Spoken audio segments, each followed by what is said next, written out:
2 বছর ধরে বিশ্বব্যাংকের খাদ্য মূল্যস্ফীতি ঝুঁকির প্রতিবেদনে লাল তালিকায় রয়েছে বাংলাদেশ।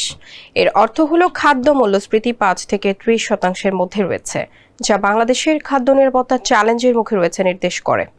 2022 সালের শুরুতে রাশিয়া ও ইউক্রেনের মধ্যে যুদ্ধ শুরু হওয়ার পর বিশ্বজুড়ে নিত্যপণ্যের দাম বাড়তে থাকে।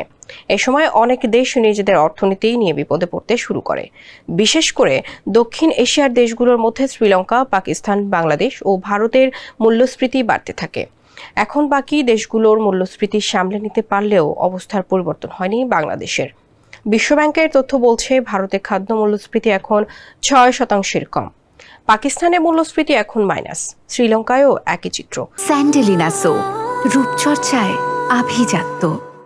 নেপাল ও মালদ্বীপে খাদ্য মূল্যস্ফীতি 8% কম। ভুটানের হিসাব পাওয়া যায়নি। সার্কভুক্ত দেশ আফগানিস্তানেও খাদ্য মূল্যস্ফীতি এখন মাইনাস। বাংলাদেশ পরিসংখ্যান ব্যুরোর তথ্য বলছে মার্চ শেষে দেশে খাদ্য মূল্যস্ফীতি দাঁড়িয়েছে প্রায় 9%। সার্বিক মূল্যস্ফীতির হার 9.35%।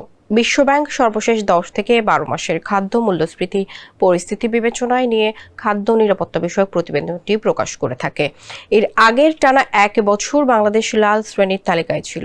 প্রতি 6 মাস পর পর এই চিত্র প্রকাশ করে থাকে সংস্থাটি। সেই অনুসারে 2 বছর ধরে বাংলাদেশ লাল তালিকায়, অর্থাৎ অবস্থানের পরিবর্তন হয়নি।